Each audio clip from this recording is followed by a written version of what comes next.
My name is Ammar, he, him. I am one of the co-hosts of Asians Represent. I'm facilitating this discussion, and I will occasionally editorialize as well.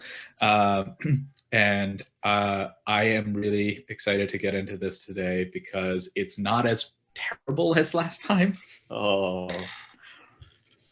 Yeah, okay, we'll see. I think I'm the only one who doesn't read ahead. Everybody here seems to read ahead. I don't. So when I was reading the honor section, it was new to me, and I did not realize it was that awful. Like, I really was this close to just snapping and walking away. It was, anyway. Wow. Anyway, please, Izza, please. I think you're next. Yeah, hi, I'm Izza. You can find me at Evil Clever Dog on Twitter and Instagram. I'm a cosplayer and set and costume designer and a TTRPG streamer. And yeah, I also weirdly look forward to these streams because I get to talk with really cool, interesting people like you guys, not because I like the content of the book. Totally fair. Adam Ali, please. My name is Adam Ali. My pronouns are he, him. I'm a lot of things. A streamer, a soon-to-be podcaster, happy to do some cultural consulting. And more importantly, I'm on here and I get to hang out with friends and talk about it, fun books like this. Amr, please. Hey, I am excited to be here completely on time and not at all late. Why do you say that? No, I'm awake. Y'all are awesome, so I'm excited to do this. I'm excited to be finally past honor. I believe that today, I think we can make it past more than one page. I think we can do it. I think we can accomplish it today. Everyone is laughing like they don't believe me. But I think we can do it. Yeah. That's all I believe in us, and that's the important part. Mariam, please. Hi, I'm Mariam. You can find me on Twitter at media_junkie. I'm excited to wake up really freaking early, even though I know in my time zone it's like 11 or 12. But considering I go to bed at 6, 7 in the morning and then wake up at 3, 4 in the afternoon, this is early. But yeah, so what were we talking about? How awesome you are. Oh yes, thank you. Yes, I'm pretty awesome. But yeah, you can find me here. You can find me on Utopia. You can find me on the Musafirs and Prism Pals and a couple of other things. But I think I'll save that for the end when we redo our introductions. Fantastic, Ahmed, please. Hi, I'm Ahmed Al-Jabri. I spread tabletop RPGs in the Middle East, and I try to break cultural and linguistic barriers between Arabs and non-Arabs. Very cool. And occasionally you might hear the voice of God, so to speak, come through, which is, of course, Daniel Kwan, who is helping us produce this thing and put this team together. What's up? We're basically like the Magnificent Seven, I guess, right? Or the Seven Samurais, what I was actually thinking of. But anyway, because there's 7 of us. And Daniel Kwan put us together. So welcome to L5R. Welcome to L5R. Oh, God. No. Oh, geez. Sorry. I didn't mean to do that. That was me. Oh, no, fair enough. Yeah. No, this is I am quite fond of, I'm blanking on who was the director for Seven Samurai? I've been watching all of his movies. Akira Kurosawa. Kurosawa, yes. Akira Kurosawa. Well, that's embarrassing. I'm in my theater, so you would think that I would be able to remember these things better. Okay, thank you very much. A couple of quick announcements before we dig into it. The first one is, there is an intersection of the people who are here are going to be on the panel tomorrow for D&D Celebration. We are going to be talking about, the panel is called Weaving Asian Stories Beyond Oriental Adventures and Al-Qadim. We're going to be, obviously, we're going to do a little bit of speaking truth to power. WotC was kind enough to invite us, but we're not going to be pulling any punches about the problematic content. And I think that that's what they hopefully invited us to actually do and to actually face some of that stuff. But it won't just be sort of just talking about that stuff. We're also going to be talking about how to respectfully integrate Asian themes into your own game at home, into your D&D campaigns. And we're hoping that people will sort of, you can go ahead and wag your finger all day long, but we try to focus on how you can do things better. And that's what we're going to be tackling tomorrow as well. The other news we have is we are now, thanks to people like you watching, YouTube partners. Our YouTube channel is now a partner at YouTube, which gives us certain sort of benefits, and it allows us to reach more people. So thank you very much for helping us hit that milestone as well. Do we have any other announcements, introductions, any big news from anybody? Seems like we can slip right into the content warning. Isa has kindly volunteered, or I guess maybe been voluntold, because you did it last time, so now you're stuck with it forever. Now it's my job. Yeah, similar to last time, we just want to throw up some specific content warnings for topics of Islamophobia, sexual assault, sexism, and honor killings. So yeah, we understand that a lot of the content of this book can be quite heavy and difficult for people to read through, so you can take a break, walk away from the stream. There will be a VOD, so you can come back and watch it later. And, you know, take care of yourself. We take care of ourselves as well, so don't worry about us. Yeah, well, I have to steel myself a little bit before each one of these personally. A couple of quick notes about our general approaches. There's a wonderful diversity of experiences and backgrounds around this metaphorical table, and also different perspectives from different backgrounds. So we've got people who are game designers, people who are sort of mostly focused on playing, people who are relatively new, people who've been doing it for a long time. And I wanted to sort of jump in with sort of the way I approach this stuff quickly. One is I mostly look at this through the lens of Edward Said's Orientalism. And I look at this as an Orientalist work, and that's the theoretical framework that I'm bringing into it. And I also tend to be quite capital C charitable towards it, because I studied quite a bit of philosophy, and so that comes in that way. I also wanted to mention something else just right off the top before I let everybody else jump in with their sort of perspectives and the way that they're coming at this text and what they're sort of using to get their arms around this text, which is a tweet from Steve, DM Steve, who's one of the cast members in Dungeons Die Asians on the Asians Represent podcast. Oriental Adventures, quote, Oriental Adventures is bad.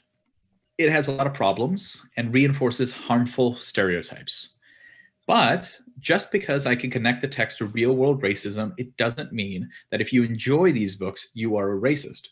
It means you have the capacity to support Asian stories.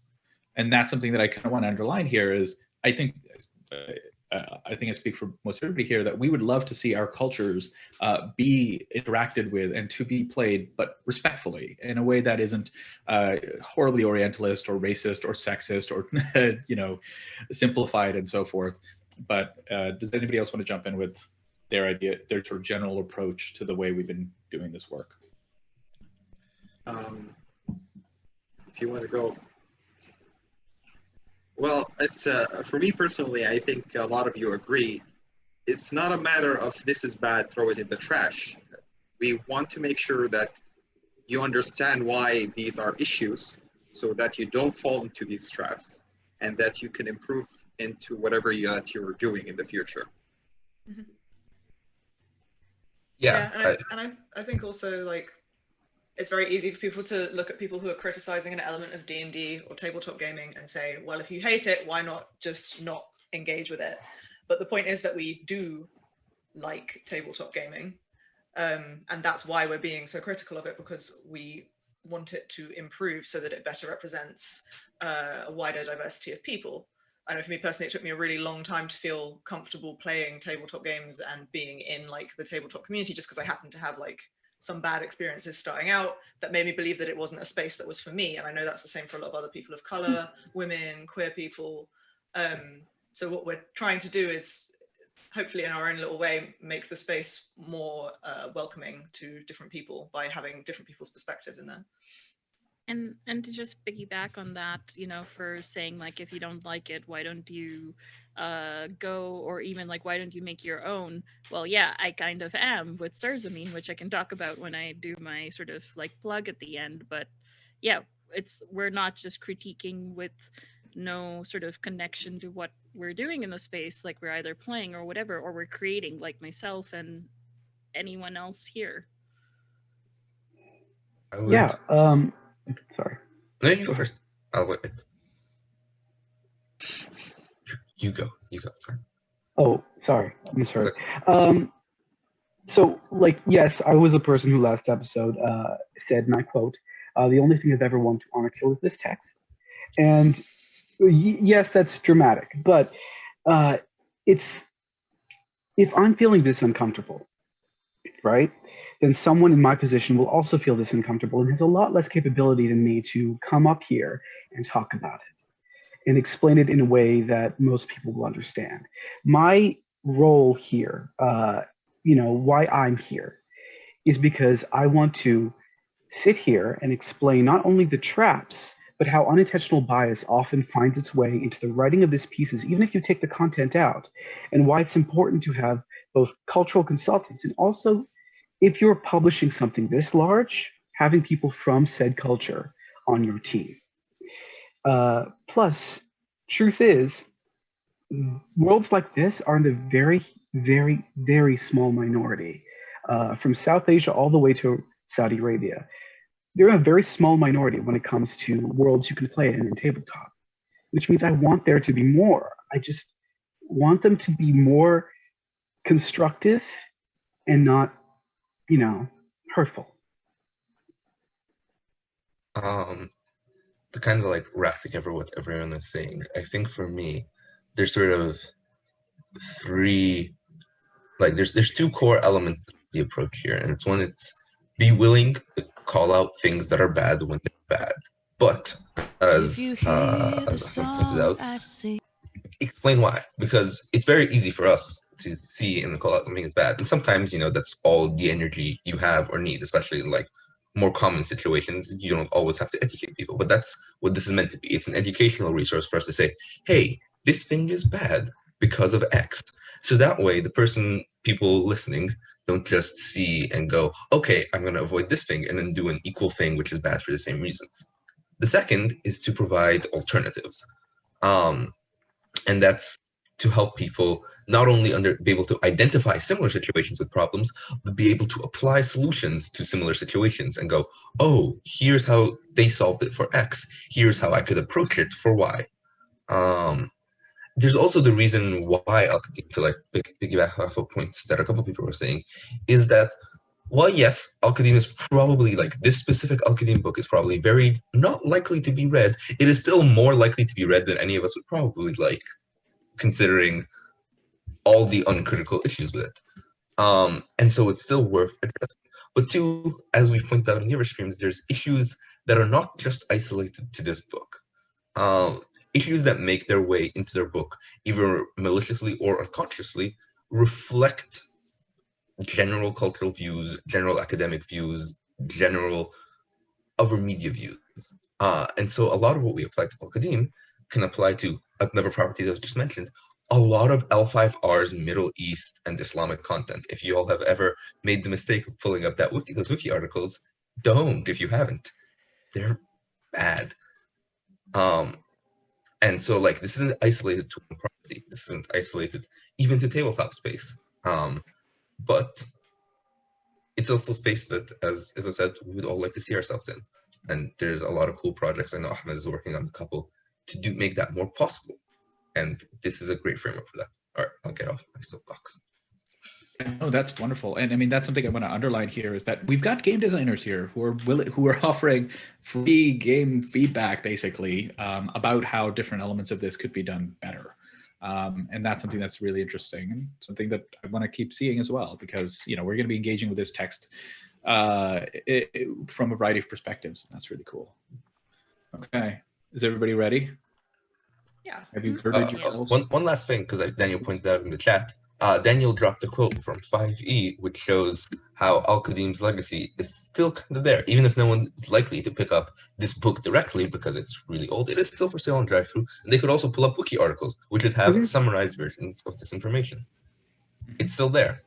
Also, a lot of people because a lot of people grew up with it, a lot of people sort of hold it in this nostalgic high regard. Maybe they do think there's nothing wrong with it. Maybe they simply haven't gone back and checked. And maybe now if they reread it, they would be like, oh my God, this horrible book. But similar with like Oriental Adventures, I know I've seen a lot of people say that they like grew up with this and it's important to them for that reason. So there's still a lot of love for it around, and so it's important to understand the issues that there are with it. And the other thing is that there's a lot of people from like my community, or like brown people in general, from that are new to GMing, new to D&D, want to play something where they can see themselves but don't want to go through the trouble of making it themselves. So literally the only thing they feel they can play is this, and only realize once they get into it what it's all about. And you either lose people to the game, or it's like, well, without having to come up, like, this is easier for me to run something that's already pre-written, and now I'm stuck with this. Yay. Yeah. If I may just add one tiny bit, it's all, despite the fact that Zahara itself is not currently a playable setting in D&D 5e, like a lot of older texts, its inspiration is still felt through other things, especially in certain species and monsters, like the 4 different types of genies, or the Genasi who are descended from them, or mentions of the John. Just because it's an old book does not mean parts of it have not been used in other places. I will In fact- I will interrupt, sorry. Zahara is technically playable in 5e because it's in the Sword Coast Adventurers Guide. It's Yeah, still I mean, canon, like a yeah. fleshed out Yeah. setting. My apologies. Oh, yeah, totally. I But think still, that's the problem with this, right? I think, sorry to interrupt. I mean, like, the problem with this is that since it's mentioned in 5e, people will look for resources on how to play in this world. And the only resource that exists is the book Is that this. y'all are reading. Yeah.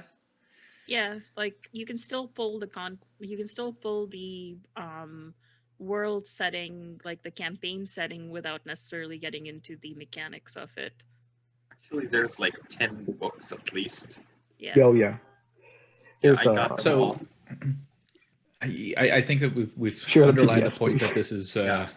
this is very relevant. That sort of some of the counter arguments that we've and some of the criticism that we've also encountered, some of the feedback that we've encountered, you know, some of those things sort of don't end up holding a lot of water when, at least according to when we've kind of like examined them. That this piece is still relevant, it's still canon, it's still out there, and people are playing it. And you know, like I want to underline something that as I mentioned as well, we're not going to go back into your childhood and make you feel bad about this.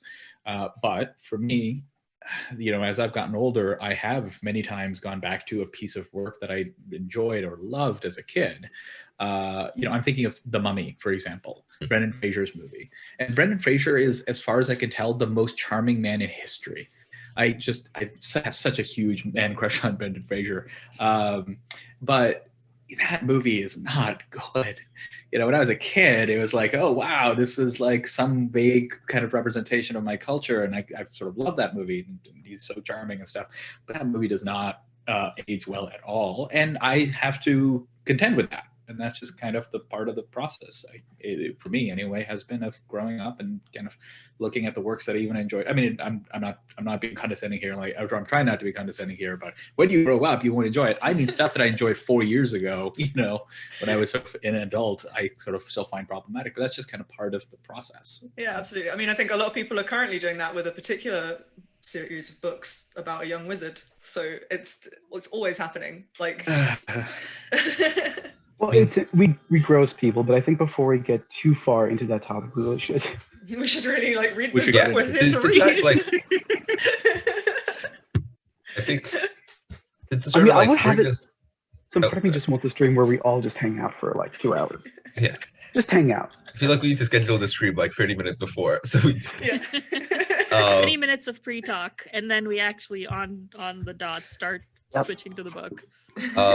But yeah, like to quickly to follow up with what Mar just said and to bring us all the way back around, like for me, a similar media like that is very relevant to this work because it is directly cited as inspiration is the Aladdin Disney movie. Like as a kid, I love that movie. You know what? I still enjoy that movie a lot. It's a lot of fun. The musical numbers are great. But I can also assess all the problematic elements now when I watch it. It doesn't mean I have to stop enjoying it, but it does also mean I have to take a critical lens to it. And if it was a tabletop game and I was playing in it, I would be making a lot of alterations using my knowledge. And that's the goal here, is for you to take your knowledge of Aladdin and make Al-Qadim better. So, with that transition that is not at all awkward, let's talk about that. Let's talk about blood feuds. Okay, so we are on page 15 in the PDF, which you can see on the screen in Twitch as well. Okay, Izza, would you like to take the first bit? Or do you have Sure. Why significant not? commentary on this one? No, I'm good to read this one. So, the blood feud, which is the end of the honor section that we read last time. No discussion of honor would be complete without mention of the blood feud. To kill another person is not a crime if that killing is justified. What constitutes justification? Not even Zakharans can always agree. A blood feud is a battle between two groups that begins when one side believes a killing is justified, and the other, having lost one of its own, disagrees. Soon, they are both caught in a vicious cycle, exacting one vengeful killing after another, with each side attempting to balance the scales. The feud may not end until an objective third party arranges a monetary settlement between the two groups, allowing each group to feel that its honor has been properly restored. A blood feud usually erupts between two nomadic families or clans, but even entire villages have become embroiled in this deadly conflict. Thoughts? We finally reached the end of the honor section. Hey, we did it. We did it. First of all, congratulations to everyone here. Okay, this is going to be a side note, but the first thing I thought of when I read this, the first thing I thought of was, wow, that's offensive. But the first piece of media I thought of was Romeo and Juliet, because this describes the Montagues and the Capulets so well. Like when I think of blood feuds, I think of a bunch of white people, which is not to say this stuff doesn't happen all over the world. It does. But I definitely add police brutality as well. Yeah. I definitely think that there's a lot of Western influence in this, regardless of its intentions. So first of all, let's, as we discussed before, honor killings are in the honor section. You'll check out the last episode on YouTube if you'd like. And we talked about it all there. But overall, our consensus was maybe don't put it in your book. And overall, that is my assessment of this little section. Maybe don't put it in your book. Yeah, So- it's not a topic for white writers to be trying to handle, in my opinion. I want to add like a personal thing because one of my like a recent great maybe like third grandfather, my entire family were almost wiped out because of these things. So if my great ancestor did not remarry at an old age, I would not have been alive today. And till this date, we still have, where I come from, in tribal culture, blood feud is still active and real. This is something that exists in all cultures. Let's not just pretend this is something relevant in one place. Anywhere where tribalism or nationism or whatever you want to call it, where groups of people are bonding together and there's us against them, there's going to be a blood feud. My suggestion, like they said, don't mention it as something to mention. This is going to happen. This stuff happens everywhere in the world. If you want us to use it as a narrative tool in your setting, sure, go ahead in your own game, because these things happen, but don't make it part of an expected part of the narrative of your setting. I have a genuine question if you're comfortable answering. So I think the book specifically highlights the situation of the blood feud when it is directly caused by the death of someone.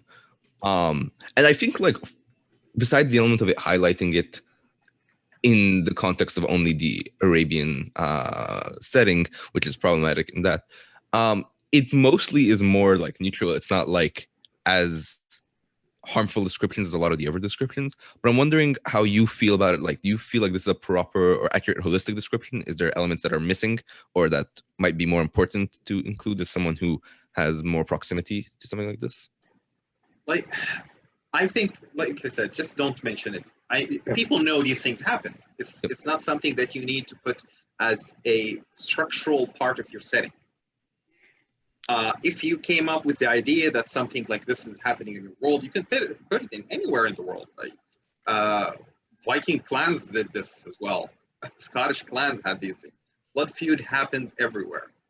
You War of the Roses. War of the Roses, yeah. And Game of I want Thrones. to add, monetary compensation part. That is such bullshit. there is no amount of money would be sufficient to like restore a tribe's honor unless it's backed up with a powerful tribe telling them take the money or we're gonna get involved. Like that's not how it works. Yeah, the implication is like, and I'm pretty sure that, yeah, these are stereotypes that have come up earlier in the book, but again, it's like the implication that Zakarans are inherently violent, like prone to violence, and unable to break themselves out of a pointless cycle of violence that even they don't understand unless someone bribes them, because they're also greedy, which are fantastic traits to blanket brush over an entire country full of people. I feel over here this was more of a, hey, you can either play in this for some narrative or like whatever, or if you don't want to deal with this, throw some money at it and be done with it. Like from a mechanics perspective is how I kind of read that, not from the how it's problematic, just a why it's there for mechanics. Yeah, which is important to keep coming back to as well, actually. Is the way this would apply in a game. It's you know, I think to briefly cover upon what we talked about in the honors, like to briefly cover about what we mentioned in the honor section, this is the first section of these harem themes. The very first section, and honestly, spoiler alert, it's probably one of the longest. That much detail has been spent on honestly honor killings, because even the blood feud is really about honor killings. It's irresponsible and it's unnecessary. Not only is it harmful to actual real life peoples, but you're taking, you know, a concept like honor and boiling it down to literally one thing, when there's so much more you could be talking about it. Even from like a world building point of view, this text is kind of useless at describing anything so far, except, you know, violence, violence, violence. When honor is a lot more complicated and broad and different than that. We had a brilliant discussion earlier on in the honor episode about how honor affects each and every one of our day-to-day lives. And I suggest you go check that out if you feel comfortable. But so I don't think we should reiterate it now. However, it's worthwhile to mention that this has all been boiled down to honor killings is part of the problem. It's why this blood feud section can't even stand upon its own. Even if we said, oh, it's okay to include this bit, it still couldn't do that because we've spent about a whole page and a half talking about nonstop honor killings. It's simply irresponsible. Something I do want to mention from the previous episode, which again you can catch on our YouTube channel at, I think it's youtube.com/AZNSrepresent. So if you're so inclined, it's not necessarily that this stuff isn't true, without big quotation marks, because it's obviously being misrepresented. But it's the emphasis of it, right? It's when you're talking about a different culture, you're looking at it as if through under a microscope or through in a cage or a box or something, and going, look at that, aren't they so weird? Isn't that such a weird foreign concept to us, despite the fact that it happens here all the time, in slightly different guises, but the mechanics are very similar. And it's that emphasis that I kind of wanted to point out is like, this is not something for people who are from those cultures, like those of us here, especially those of us who have been personally affected by this. This is not a casual thing that we want to play in an escapist fantasy. And for those of us who aren't, I mean, you know, that just isn't necessary to put an emphasis on. For people, because you don't do that in the medieval, like, you know, in the quasi-medieval fantasy settings of Faerun and Forgotten Realms. You don't do that in those, from what I recall, despite the fact that kind of stuff was very common in medieval European society as well. So it's just sort of the choice of emphasis that always stands out as being a sort of a hallmark or an imprint of what makes it work more Orientalist than not. The other thing I wanted to do as an example is like for blood feuds is basically any underworld mob, there's blood feuds there. There's literally any story of like, you know, crime underworlds and everything. The mob has that thing. So it's, again, not just limited to this area or like is typical of Arabs or Western Asian culture. Shall we move on to the next section? Do we all Yeah. have the spoons? All right. Adam Ali, would you like to take on the next bit, unless you have commentary for that for the family portion? Sure. Yes, family. A man without family is not a man. It's a Haran proverb. To Zaharans, a family is precious and irreplaceable. Even in the afterlife, a family remains intact, proving its strength as well as its importance. Material wealth is transient, but the bonds of blood are eternal. Each person exists within the circle of his or her immediate family, which spans all surviving generations. That family, in turn, lies within a larger circle of cousins and uncles and aunts. Beyond that lies a third circle of relatives, one step removed, and then a fourth, like rings which form around a pebble tossed into a pool. These circles create a person's identity, man or woman, boy or girl. An individual is nothing without the group. The rights of the family, therefore, must supersede the rights of any single person within it. Zaharan families are typically led by men. A father is in charge of his unwed daughters, his sons, and the families of his sons. In the villages, a son often lives with his father in the paternal home until he is well past 30 years of age. If he marries, his wife joins the crowded household and becomes part of her husband's circles. Although the new bride's position has officially changed, her brothers often continue to watch over her. If she divorces, she will return to her immediate family, taking up residence with her parents or siblings. Blood ties can never be broken. Zaharan's value. I think that maybe that move. I mean, Fair enough. there were a few things that stood out to me there that maybe we can Fair enough. jump into. Yeah. So firstly, like in the first sentence, they literally contradict, because this book contradicts itself all the time. Family is irreplaceable, except when you honor kill them. Just, just wanted to throw that out there. They literally contradict themselves the very next paragraph. The minute the honor is in question, that's it. You're just burned out of the family tree. Yeah. Yeah. And it makes no sense. Like, did anyone edit this book? Basically, is my question. Actually, might I talk? Sorry. Nope, I was done.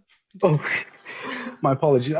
Might I actually talk about the editing for a second? Because I think that's important. There's one thing I really want to bring out with the editing now that we've talked about most of the family section. This is over half of it. So it's really half a page long. And the honor section, which is 1.5 pages, roughly. An editor would have to sit down, look at these two sections, and determine that this word count difference is okay. An editor put the honor section first, or perhaps the writer who wrote both sections, if they did that.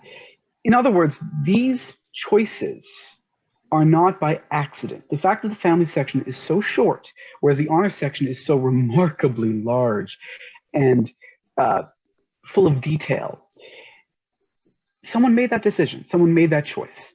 And the fact that honors first kind of overemphasizes it. In other words, family it may be precious and irreplaceable, but they specifically state, even though they don't use the exact words, that except when it comes to honor, honor is more important. I would also like to add on top of that, like, I also think that the family section, parts of it, the parts that, like, there's some issues, but I think this is one of the sections where I feel like there is more value to having it here, because there are cultural differences between how family are treated. And as someone who grew up in the Middle East and moved to America, I can functionally see the difference between how my family unit is treated, my greater family, especially when I'm back in Egypt and like I'm expected to know my cousins, my second cousins, all of them, and how Americans view family. And like I have personal commentary on the differences in family. I don't think a person outside the culture should be making those comments, but I do think that like family as a whole is a section that's worth discussing, because the cultural differences there of like the emphasis in your greater family is worthwhile. Yeah, I agree. Mm-hmm. Like coming for even living in a city, I'm here in the Middle East, I'm living in a city, so the family unit is becoming a bit different than it used to be when I was a kid. So capturing some aspects of the family culture is good, but they could have done a lot better in this. Yeah.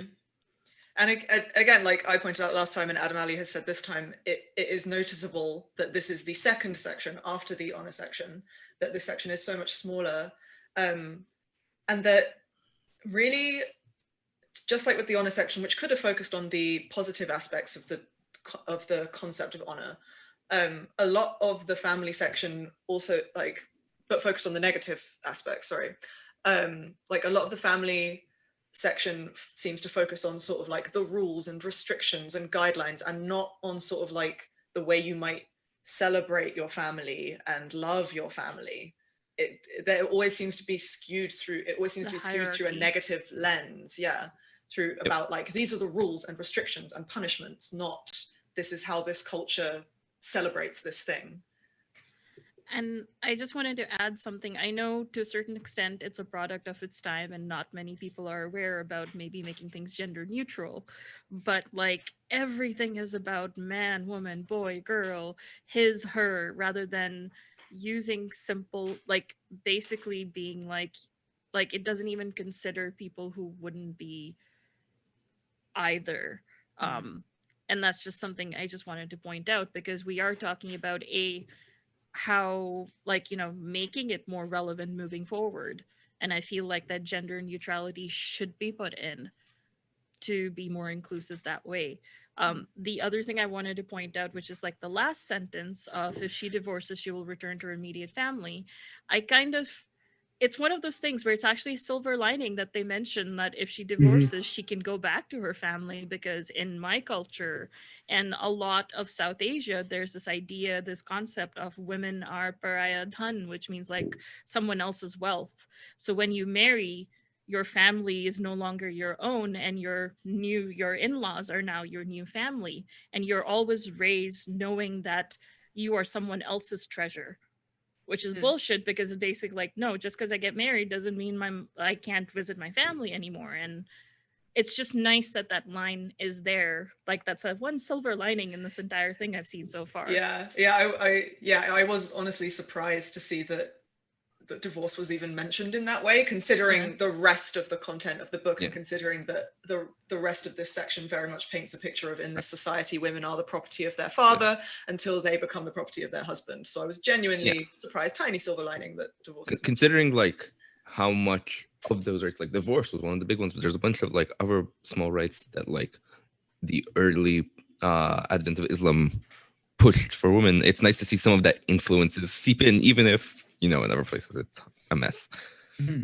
I mean, while we're on the topic of silver linings, I wanted to mention that I actually quite liked the description, the simile there, the rings which form around a pebble tossed into a pool. I thought that was quite scenic. That said, I do have additional comments, so I'm going to jump in here to pick up on what Mariam already mentioned.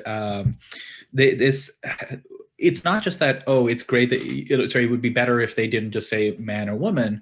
It's also gender politics are more complicated, and there's an erasure of the fact that a number of the cultures that are supposed to be kind of, you know, being used as inspiration here often have concepts of gender that are more complicated than just man and woman. Third gender sometimes. Which is federally recognized or like nationally recognized, like in Pakistan and I think in India as well. Is that hijra? I think it is hijra, although hijra sort of has a negative connotation. I've seen kinnar and other, well, no, like it's one of those things where it depends on how it's used and how the tone it's used, but I've seen kinnar sort of being replaced as a newer word which kind of means like a muse or something of that sort, and it's less problematic than the word hijra, because hijra has been used derogatorily as well. Wait, sorry, I didn't catch that. How? What? How is which part? Hijra, hijra in a lot of South Asian languages, specifically like Hindi and Urdu. I know it has a different context in Islamic and Arabic, but hijra means someone who is I guess eunuch, but eunuch's not quite the proper word. Transgender, I would say. Oh, okay, I got it. It seems like it's I'm speaking from a place of ignorance, but my sense is that it's kind of a term that covers sort of trans people, intersex people as well. Yeah, so it's just kind of a broad description. It's a broad non-cis person, I think, is probably the best broad term. Sorry, Adam Ali, were you about to jump in with something? Just two small things that I kind of want to mention in general. One, to bounce off of Amr's point and Ahmed's point, I'm second generation. So my family came here as immigrants. and I was born from them. So I've lived in the West, both Canada and the UK, pretty much most of my life. I have a lot of family in Kenya, but that's beside the point. I will say that my extended family is still a huge part of my life. I was going to Seattle. This is a side story, but still, I was going to Seattle, and because I have family in Vancouver, I got into a fight with my family about having to visit my family in Vancouver, despite the fact I was going for a convention and I wasn't even the one buying the ticket. Right? They're everywhere, and they're an extended part of my life. My grandfather was the third parent to me growing up, so it's not necessarily just America versus Islamic cultures. Really, this is about the advent of the nuclear family here in North America, and how that has dominated the familial conversation, which is why this section should be bigger, should be a bit more descriptive, should describe how maybe you can't escape your family in the setting. Because not only would that do what the authors want, which is kind of separate the two cultures and define them a bit more, but it would do so in a in kind of non-harmful way, in which that, depending upon how you word it, you already specified that in this setting, whether you're estranged from your family or you're not, your family is a big part of who you are as an adventurer. I mean, there's a great way in this. I think I want to wait till the end of the section before I go further. There's a great way in this to, fight against the lone wolf character that we see so often. Unfortunately, they decided instead to focus on, paternal traditions, which I get, I understand. But, this is fantasy, and we should try to play around a bit more in ways that to make things less harmful, instead of just playing around to add dragons. Lastly, on to Mariam's point about South Asian cultures. I know a lot of people will look at this and say, Arabian Adventures, hold up, why are you talking about South Asia? But it should be remembered, because of the terminology that's been used in several cases, because of certain details, it seems like because they may have not known enough about Arabia, they just inserted other Islamic traditions and cultures to sort of broaden it out or fill it out. And if you're doing that already, I'm not saying you should, but if you're doing that already, why, and this is something I have about the text of the whole, why always choose the elements that are the most derogatory or harmful? Why not take aspects that are more inclusive from traditions not similar but different, if you're going to go that route anyway? If there's one thing I can say about this text, I'm not necessarily offended. I'm just very disappointed. And yeah, sorry. Being basic, that's the worst thing your parent can be.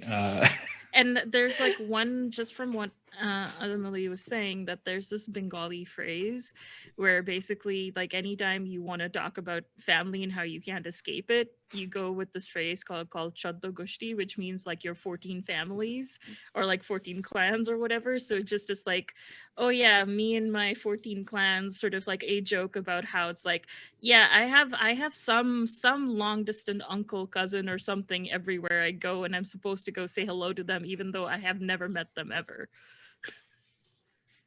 Yep. I want to underline. Sorry. Go ahead. Go ahead. I just wanted, before we sort of move too far away from it, I want to underline something that Adam Ali pointed out. And I mean, we've been talking about this every episode, so I want to make sure that we sort of mention it this one as well, which is Orientalist works. One of the hallmarks of Orientalist works is a mashing together of many different disparate cultures, and that's something that we see a lot here. I mean, they sort of explicitly say it in the author's notes at the beginning, I think, that we're just drawing from everything, and despite the fact that this is an area that spans the size of Canada, I think, sort of roughly from sort of Africa to South Asia. That's an enormous part with many different cultures, many different languages, many different histories that are all being mashed together and used as a kind of grab bag for this particular work. Sorry, Emma, you wanted to jump in with something? I just want to add a few things that are useful for anyone who want to integrate family in their setting. So like I said before, the whole concept of family is so dominant in the Arab culture that back in the days we had some people called Nassabin, which are they can identify your lineage just looking at you. That's how big of a deal being from a certain family. another thing is that even though that in our culture the dominant lifestyle is the paternal, there are and still are maternal families where the mother and the grandmother is the head of the family. So this is not something unusual. And I know a lot of people to this day where their grandmother is the one in charge of everything and they don't do anything without her consent and her approval. In what we think of ourselves as a paternal lifestyle, but this is not how it's actually practiced. So I think that when you are writing something like this, leave room for the dungeon master and your player to interpret however they want. If you needed to mention both equally without putting one as the dominant over the other. Mm-hmm. Definitely. And sorry. I was going to say, and to sort of give that example, like even me personally, for like my both sides of the family are very maternal. My dad's side of the family, my paternal grandmother is the eldest of 10 girls. And our family tree, which is like this gigantic mural on one entire side of the wall, is of those 10 women and their families and their great grandchildren up to now. And it's still there in my like paternal and ancestral home. So it's like, there's lots of examples that you can easily find of maternal lineages in all of these cultures. Mm-hmm. And I'm actually going to sort of come back to that a little bit and be a bit stronger than Mariam was, who I think you said that this was a silver lining. I'm going to go back and say, no, this is terrible, which is the part about although if she divorces, she will return to her immediate family, taking up residence with her parents or siblings. I mean, it's great that they mentioned divorce, but on the other hand, again, I'm going to go back to sort of the quasi-medieval fantasy realm of the main D&D settings, and they don't talk about the realities, or not the reality, the truth of the history, where that was also the case there. But we just sort of hand wave and say, well, because we're living in modern times, we're playing in modern times, this is an escapist work, we're not going to import those very problematic gender politics from that history into our game today. And because this is a work of fantasy, this is not a work of anthropology or a book on history. Yeah. You could have just rewritten that and gone, yeah, it turns out that you can actually be a perfectly independent woman as well in this culture, and you can just be your own person. You don't have to continually define yourself by your family.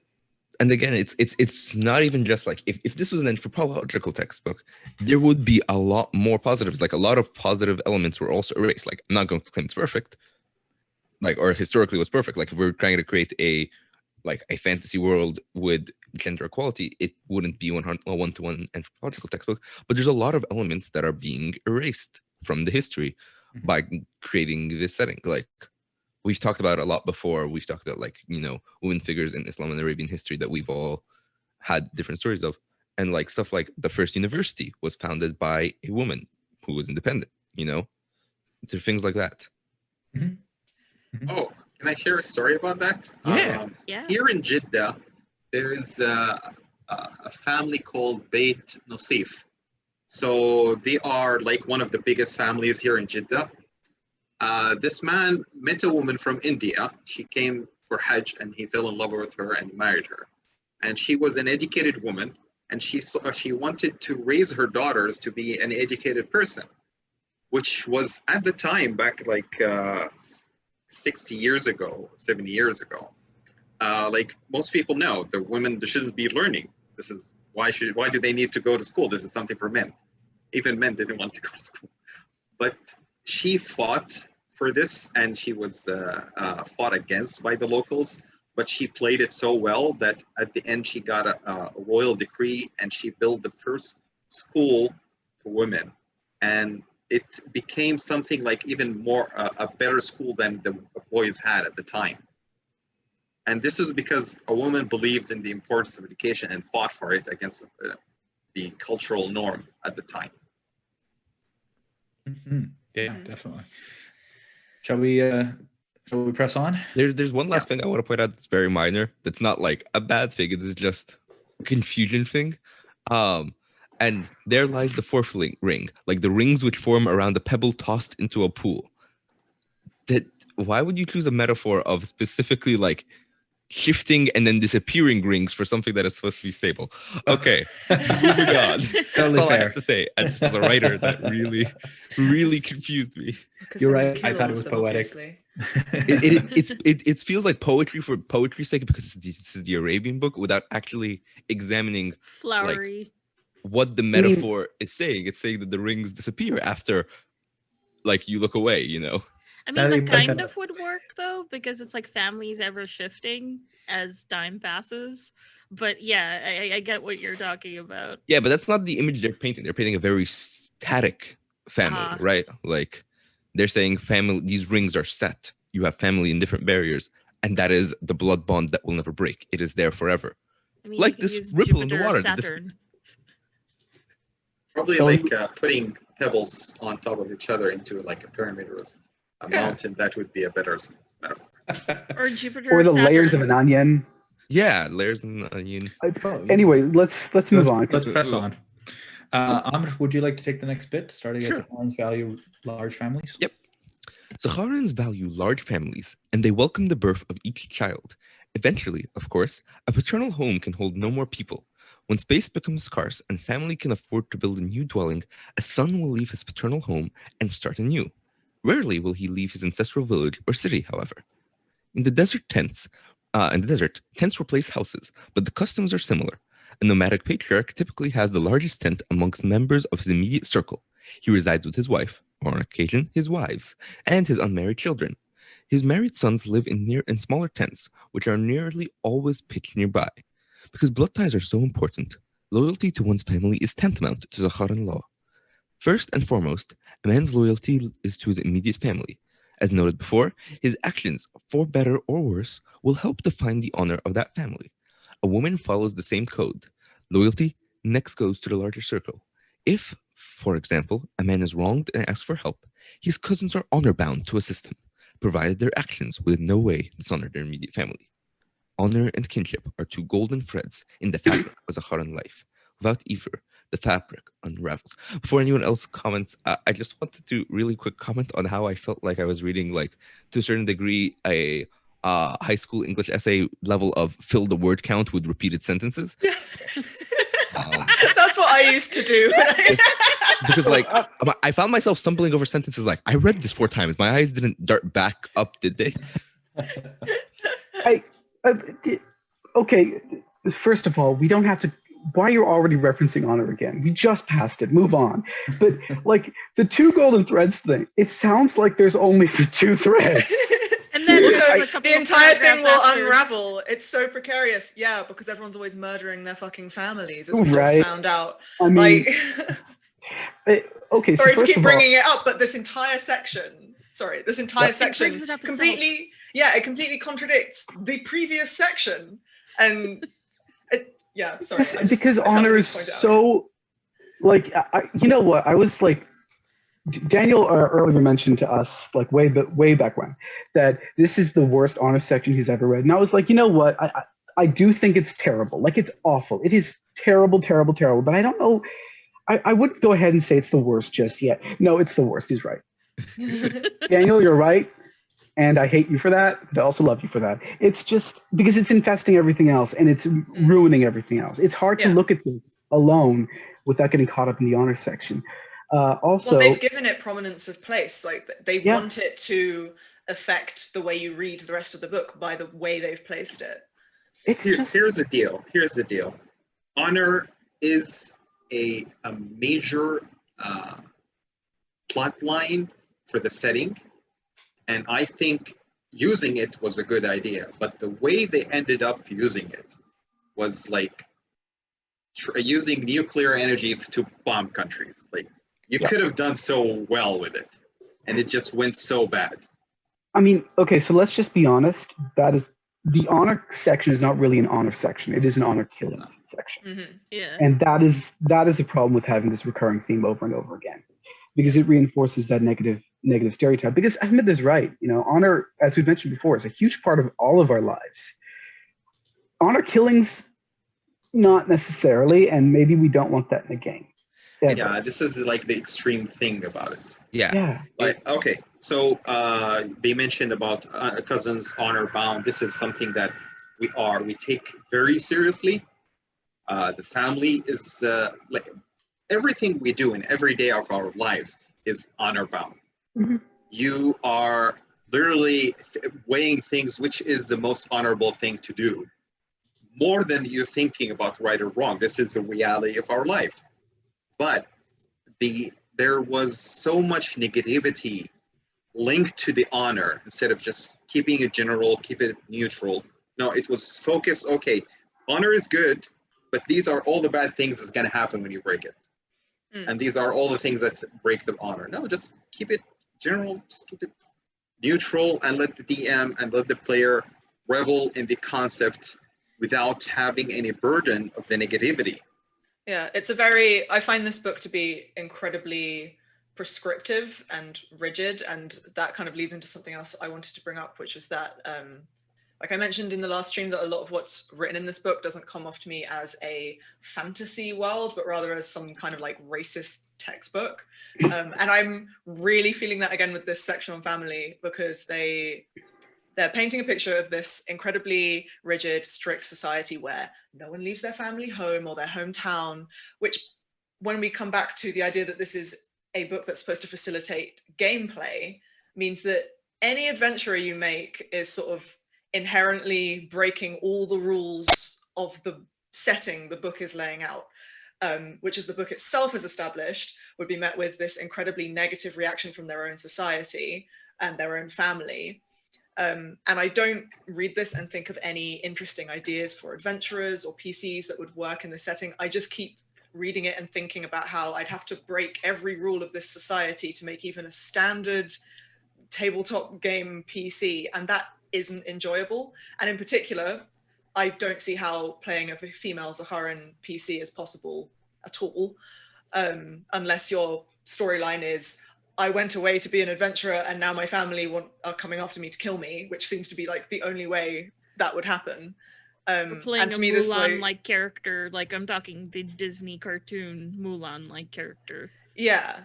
This is a good point. Like the Mulan, like I'm gonna talk about the animation, of course. Like this is a narrative that you are engaging with as an audience. There's no interaction between you and the story that is told. This is somewhat acceptable because you're telling a story and you're just watching it. You're not adding, you're not changing, you're not being part of it as an audience. But when you're playing a tabletop RPG, you're engaging with this world. And like you said, okay, if I choose a woman, like what are my options? Yeah, really? Pretty much nothing. And in fact, like to me, it really emphasizes that I feel like, again, the book is feeding into this expectation that the PCs are meant to be foreigners, because the society they've described is so rigid, and it would be so difficult for a Zaharan to be an adventurer in the classic sense that we all think of. And we've discussed numerous times why that's problematic, and that it immediately steeps the setting in an Orientalist lens because it others the culture that the setting is meant to be based upon, and basically presumes that the white knight is going to come in and fix everything in this setting. So here's the thing I immediately think of. Two things. And now that it's been said, I can't unsee it, sort of a thing, of still very Romeo and Juliet-esque, of the whole cousins are bound to help you and all that stuff. And the other thing immediately that comes to my mind, based on me coming here and sort of speaking to a lot of people, is this sort of small town USA or Canada where people have lived their entire lives within 10 kilometers of where they grew up from.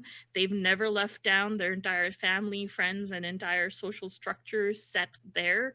And they haven't even heard of anything outside their province, let alone outside of their country, sort of a thing. Yeah. I will also add, though, like, in terms of talking about interesting threads for gameplay, the honor bound to your cousins and aspect is probably one of the more interesting plot hooks we've been given so far, because it emphasized the idea that if you're playing someone in this setting, you have these familial connections that ground you, and you have this, you might be off to like, hey, I'm gonna go off and like deal with this monster that is like attacking this village to, get some money or whatever, and then your cousin rolls up like, yo, hey, I need some help. Yeah, you could And- have an RPG party made up of a group of cousins who've all come together to solve a problem. Oh yeah. That was so That awesome. could be cool. Yeah. That, I mean, that sounds really could be cool. cool. My thinking is that, okay, so there's two things, and I want to touch on the writing first because I know I love to do that. It's for me, it's not for you. But back when I first joined the Maps episode, which actually was very fun, you should check it out, YouTube. But back when I started the Maps episode, I drew upon the AD&D's Player's Handbook, the revised edition, and we talked about pronouns for a split second because I found that. And it was, the pronouns he, him are very gender neutral, or like that is the only one that works. So let's talk about how gender pronouns are used in this text so far, just the family bit, because it always comes down to, it shows your inherent bias when you always start off talking about men, and that the he can never be gender neutral in that case.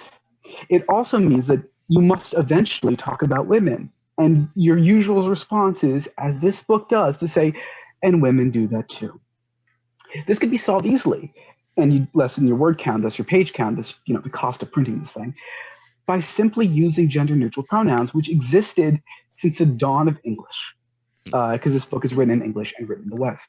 But look, when you're They paid work. by word, you kind of had to bat it out for the So- most payment. Absolutely, but at the same time, absolutely, but there's other words you could use to pat it out, and I don't think that was the intention here. I think a lot of this is because you go on with he, but this is so patriarchal that suddenly no longer works as intended. Because remember, he is gender neutral. So Yeah. then you must jump to women, and that mindset, as you build that, as you write that for a long period of time, would easily lead you to suddenly saying, oh, well, I can't just say, and women do the same thing. So I'll start putting different things in, which can reinforce the sexism. Like the writing here is a dangerous pattern that reinforces itself and also reinforces it in the mind of the people who are reading it.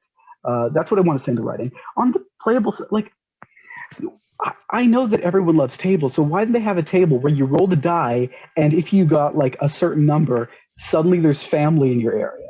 Or like if you go to a different city, you roll like above a 3 on a d6, guess what? You got family here. Roll a d4. Oh, is it anything but a 1? Congratulations, they found you. And they will not let you stay anywhere else. They will make all of your friends stay with you too, even if they have family in the area. Like, exactly. Hey, this Instead is of an a- escapist fantasy, not a... Instead of a party Yeah. of cool lone wolves, it's just everyone being like, okay, my embarrassing cousin lives in this city and they are going to make us go over for dinner and you're going to, like... Yeah, It's gonna and turn like- into a blood feud if I don't go to this cousin before the other cousin for dinner. An extended scene of seeing who says I'm full first, and then everyone stares at them silently across the table. And then who pays the bill? Who pays the bill? God. Look, if I may, before we get to No, before we get too hold on. far, No, I love this. Instead of a wandering monster table, it's a wandering family table. right? Okay, The cousins the reason why I That did this, distracts you from your quest. so like genuinely, this is something I came up while reading this text, literally right now. But so it could use a bit of playable tweaks. However, the reason why I suggested this, even though I know for a lot of us, this is very real, is because they want to draw from reality, right? That's away from drawing from reality, and it does so in a non-harmful way. It breaks the Western stereotype of the lone wolf completely, because you cannot be a lone wolf when your family's fucking everywhere. It is.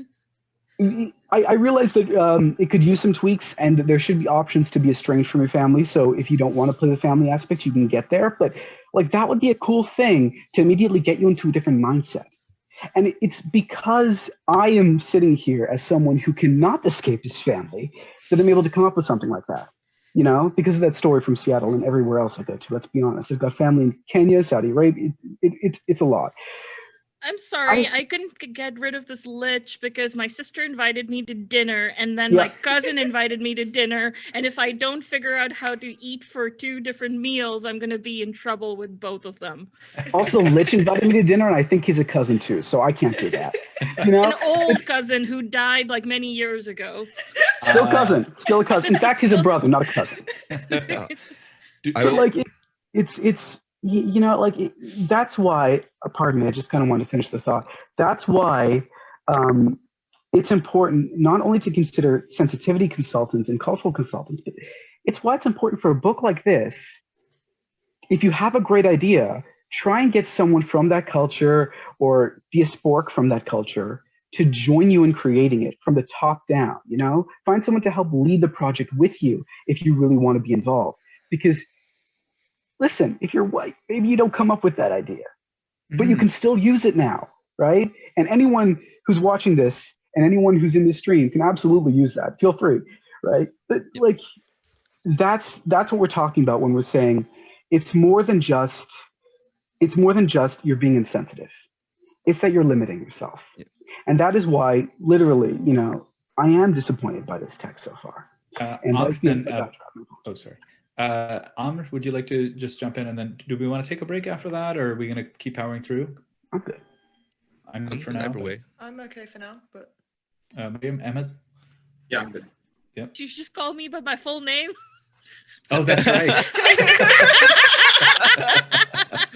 So Emmett is a super, for anybody who's watching and doesn't know this, Emmett is a super common name to be used. My middle name is Emmett. Same. Emmett's first My name last is name. Emmett. Miriam's last name is Emmett. My As far as second I'm name aware, is none Ahmed. of oh, wonderful. And as far as I'm aware, none of us are related. So it's just this Yeah, weird name. I have no estimates, and I'm related to everyone here. Sorry, please. So the two things I was going to say is like, yeah, to piggyback off what Adam Lee was saying, gameplay wise, like it feels like in some points you were prioritizing propagating stereotypes over making interesting gameplay choices. Like if you spent more words focusing on the implications of like having family that you are honor bound to assist or at least interact with in some capacity, that is so much more interesting to gameplay, as we all just showed and laughed over hysterically. I also just had like a realization thing. Like we were been talking about word count. Adam Lee talked about how like that propagates through the gender and the sort of patriarchal centric viewpoints, and how like that ends up propagating sexism. But I also think that there's an aspect of like, for a long time, and that mindset is still prevalent in gaming today, book size and word count are equated to value. Indie spaces have been doing a lot to push against that and to push, but like the only way you get $20, 200-page books is by putting in a lot of bad words in there. You pump up the page count to make it look more valuable, and you end up with something that reads like this, And I think that's one angle to consider that it might be showing in this book, is that like, especially back then, but even till now, and D&D does this a lot, because WotC sort of caters to the audience that holds this, of like, you only can charge for it if the pages are long. And this book comes from one of the heights of that being the tabletop viewpoint. Which is why a lot of games coming out of this era are really long, even when they don't have to be. It's also why this book is several books. It's not just one. Exactly. Well, that's also part of like how, WotC maintains their relevance in the spheres by publishing a bunch of books, but that's getting further and further off topic. I just think that considering the word count is worthwhile when evaluating the conciseness of the text. Some of it is, it needed an editor. There's some elements of sexism in the language, but some of it is, well, they needed to fill out those words probably because that's what you think their audience wanted, and to an extent what their audience did want. I mean, certainly, the realities of publishing are relevant here. Yeah. And now we want to be them, charitable on that front. Yeah. I mean, you could put good words in. I don't think that excuses the content. I think that might explain some of the like repeated words. But yes. I don't know. I have to confess, when you were saying that, what I was thinking is I really want to narrate children's stories. That's what I want to hear. Like, I think you did like a little bit of folklore, was it, a little while ago? And I was just like, this is lovely. I love your cadence. I love the way. So thank you. I was lulled, I think, a little bit. As the GM of the Musafirs, I completely agree. It is a pleasure anytime Ammar does their thing. Oh, thank you. I don't know. I think Amr is overrated in the Musafir. Yeah, thank you. Thank you. I appreciate that. No, that's exactly what I needed. This is why we're friends. Hey, getting too big for Where's Aji when you need it? Shall we dig into purity? I think, Mariam, you were in the next of the rotation. You are welcome to skip it if you like. No, it's okay. Cool. It's one of those. I almost have this like, what is it? Love-hate read. Can you Or throw mostly in the hate read. trigger warning just before we Spike start read. that? Yes. So should I go with the content warning Yeah. first? Okay, so next up, like just content warning that we will probably get into topics of Islamophobia, sexual assault, sexism, and honor killings. So purity. In the land of fate, purity may be a man or woman's greatest virtue, at least publicly. A foreign Lothario, condemned for his actions, may point to the harem or harem as proof of Zakaran hypocrisy. In point of fact, very few Zakaran men have more than one wife. Oh my god, my eyes are rolling so hard at this. But even the wealthy sheikh with the harem is technically married to every woman whose unveiled face graces his bedchamber. Oh my fucking god. Jesus. Furthermore, a man and woman may divorce readily. Now I understand why you told me that before you told me to read it. And find I new didn't know. spouses with Yeah, no no. stigma attached for anyone. The fact that a sheikh or a king is married to a particular woman for only a few weeks or even days implies no impropriety for him or for her. Oh, well, that's Long or good. short, I a don't know. marriage is sacred in the land of fate. What? Why continue? Okay, so real quick, I just want Okay. to, like, while everyone's processing, I would like, because I've recently learned a little bit about some of the history about this, and I'd like to share some, like, while everyone takes a second to process, specifically about harems, which is, so like the multiple marriages thing isn't an Arabian and Islamic concept, and like in Islam, someone can have multiple wives as long as they can afford equal time and energy to all of them, as long as you can actually take care of her and you're not just like collecting them like trophies, as sometimes is And there implied. were very specific reasons you were allowed to have another wife, and Yeah, a that'd lot be a of good them rule. were. That would be a good rule Yeah. for some polyfolk to Yeah. follow too. Yeah. And specifically, a harem is not an Islamic or particularly Arabian concept. It is Byzantine, it is Turkic, it is some degree Sassanid, but very low there. And like it is historically introduces itself into the Islamic empires and is adopted to some degree by the Abbasids and the Ottomans when they expand into areas that had the concept of a harem. The Abbasids introduced it because it is somewhat a Sassanid empire concept, and the Abbasids mirror the Sassanids, whereas the Umayyads mirror the Byzantines more closely. And then the Ottomans take over and just make it a norm, and then make it a lot more complex than just a collection of like people to have sex with. There's actual like political structures. The mother of the harem had influence over where religious money got spent. It's a whole multi-layered thing. So yeah, there's And some also Yeah. in wartime, a lot of times women were left without spouses. So it was a way to essentially be like, we're sorry for killing your spouse, sort of a thing. I mean, I'm Mhm. being glib when I say it that way, but it was the gist of what Yeah. it meant to Yep. do that. Also, And, like- a lot of the sorry. I was thinking this is like me summarizing like about 600 years of Arabian history, or like 1,000 years of Arabian history in like 5 sentences. But yeah, I figured some context might be useful as Yeah. we get into it. Just on the topic of harems. First of all, we got the center square on the bingo card. I feel like that would have to be it. Yeah. Harems. Yeah. But also, So wait, it's so not the- honor killing? No, that's also a space. It's a bingo card. There's a lot of room.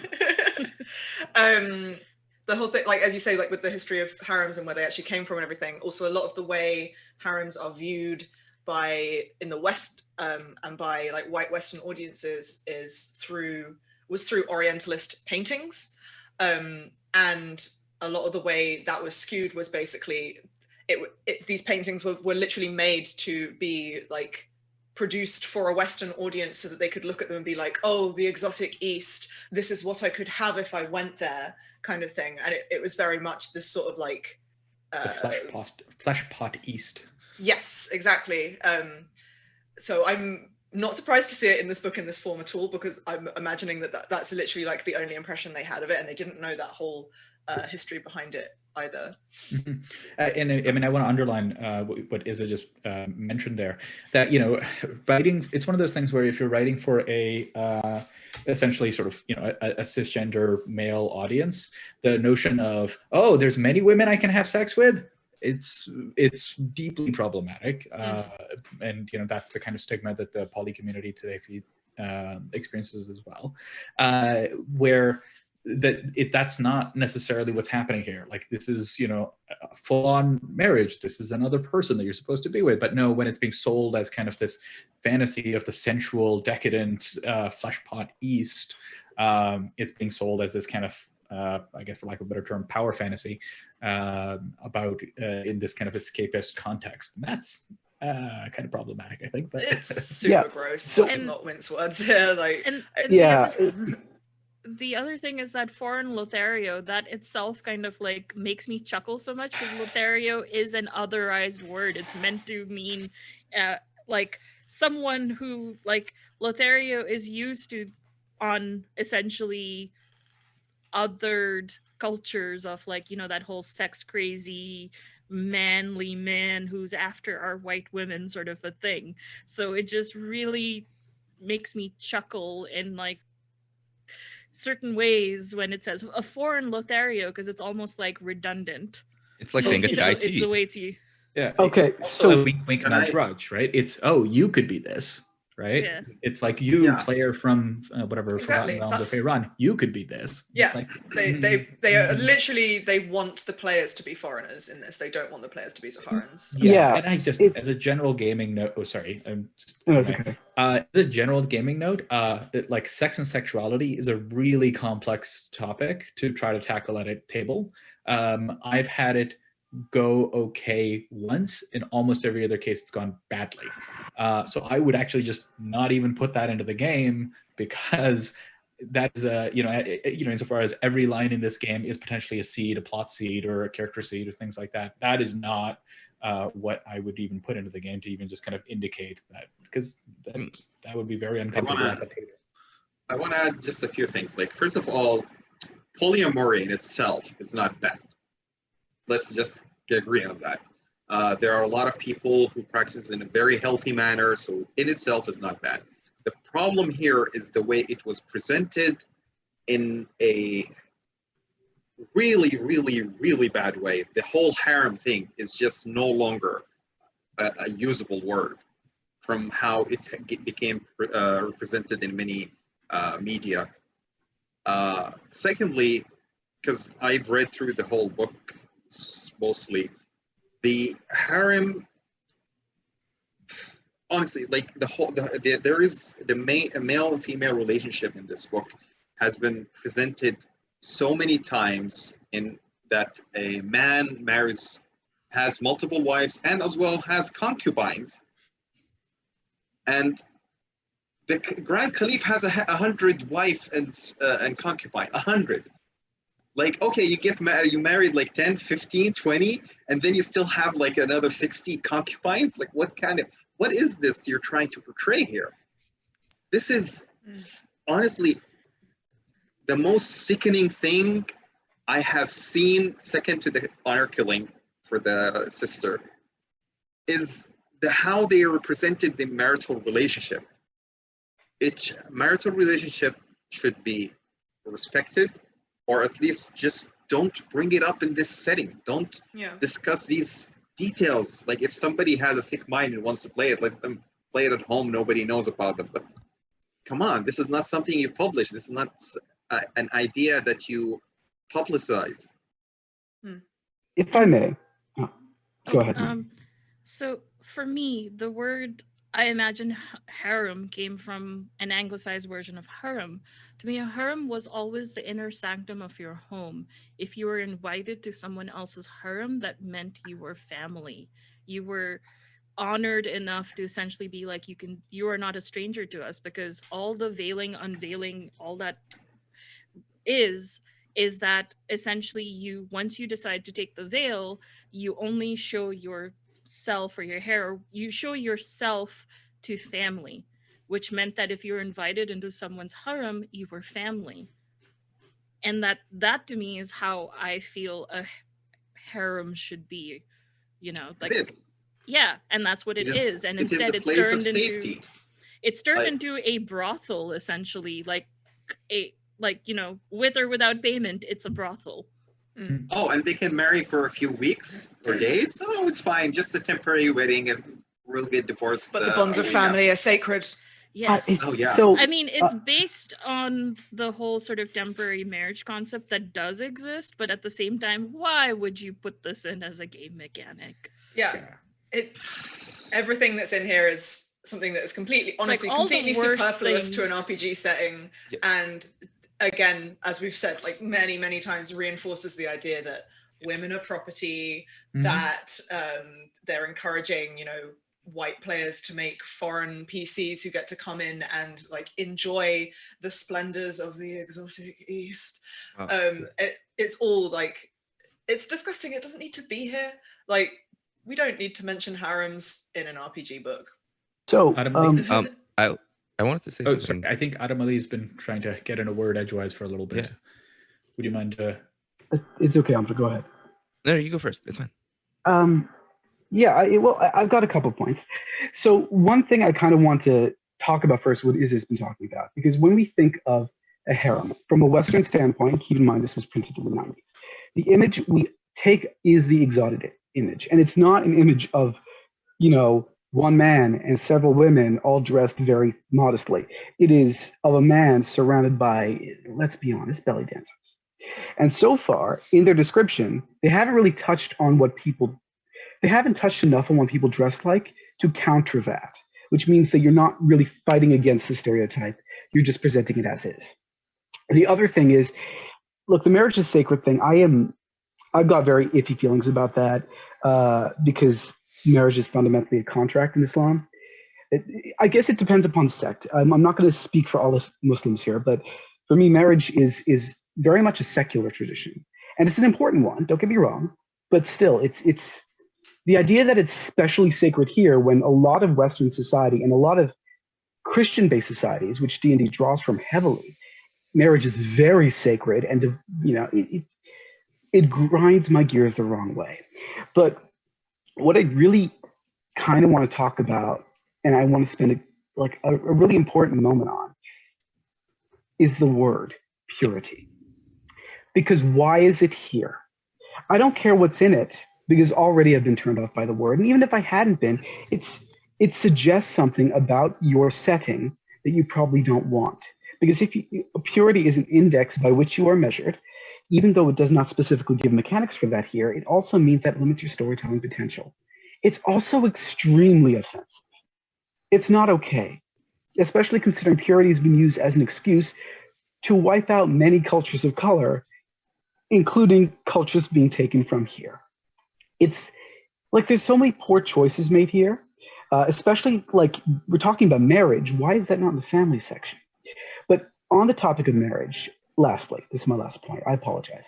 But on the topic of marriage, what I really do want to touch on is I'm kind of counter what everyone else is saying, because I think because this was made for a Western audience when it was, we would so easily fall into that stereotype. It would still appear in every single game, even if this wasn't mentioned. Which means I feel like in one sense, I think it's important the text touches on it, but it should have been short, it should have been sweet, and it should have completely gone against type. So you're already counteracting that. The thing is, because this is made for a Western audience, they're not going to pick up on the subtleties of this stuff, which means that you do have to explain it to them. Otherwise, you may see that harm perpetuated, even though it's not in the text. And the reason why that's important is because if we want to feel welcome at more tables, we have to teach more people. And this could have been used as an excuse to teach people. Unfortunately, it was used as an excuse to do this. So the point I kind of want to follow up on is you were talking about why is purity used here. And I think like we've been dancing around a topic of words and their actual meaning and their perceived meanings. We've been dancing around that with honor a lot, right? We talked a lot about how, you know, values of honor or honor as morality or whatnot are all things we all have cultural connections to. They're all like some of the aspects of honor that here we all touch upon in various ways. But because this is in this context, presented in this way for a presumed Western audience, the word carries certain connotations, carries certain assumptions and stereotypes that are being reinforced or played off of. Similarly with harem, like these are things that have historical roots that I mentioned earlier, but as mentioned by everyone, there are different stereotypes that come with that, like the belly dancers, like the 100 wives, stuff like that. Mm-hmm. 7 whales. Exactly. The words have historical meanings that are worthwhile and that potentially can be included to be discussed. But because the stereotypes and the cultural perception of said words exist, they don't do what they should be doing because they're not properly contextualized. Same with purity. We haven't even touched on purity yet. I don't really want to know where it goes, but we're gonna find out. That word carries a lot of meaning, and you don't start off by discussing the meaning of the word, and you start off by talking about polyamory in the purity section. You are leaving a lot for the reader to fill in.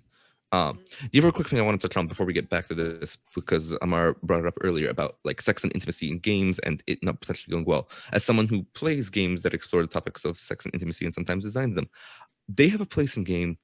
I don't know if they have a place in the core text of D&D because D&D lacks the structure for that.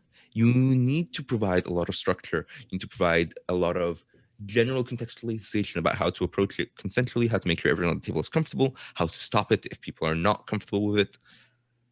It's a really fun thing in your games if it's a thing you enjoy, exploring relationships, flirting. Everyone has stories about flirting between PCs and NPCs and PCs and PCs, using it either as a thing to build story or using it as, you flirt to distract the guard or whatever.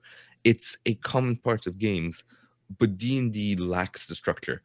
Safety tools is a great way to introduce structures to any games, but a lot of games are now building in the structure into the game directly. Safety tools designed for specific games integrated into the mechanics, providing release valves, things like that. And that's why I think it's not great to have this here because D&D lacks all of that. And also, they're literally just presenting it like on a platter for people to help themselves to without the wider context of how to play this in a way that makes people safe and comfortable. And it's super, like, all the stuff is super problematic, but they're literally just sort of offering it up. I think we mentioned this last time to do with the honor killing section as well, where these are issues that are very, very sensitive, and you can't just be like, here, have at it, basically. So as someone who plays the husband of another PC on a streamed game, no less, there's some first of all, I'm just right. It's about safety. It's also about communication and how well have you developed a communicative player base. And I hope this is touched on in tomorrow's D&D celebration panel. Check that out. Fun plug. I'm not on it. But I hope it's touched on that D&D does not make a very communicative player base right now. It struggles with it, primarily because there is, even drawing back as far as this, there is accidental sometimes, and sometimes intentional, adversarial relationships between GMs and players, and that can spread until you have players and players not really being able to jive with each other, and all having to go through the DM. The problem with building a structure like that, it works okay for war games, but for a role-playing game is that it denies the players to have comfortable intimacy with each other, because intimacy is not only romantic. Literally, it's just the ability to say, hey, Miriam, my player and your player are married. Do you mind if in-game my player kisses you once in a while? And then getting a response back and being able to take that.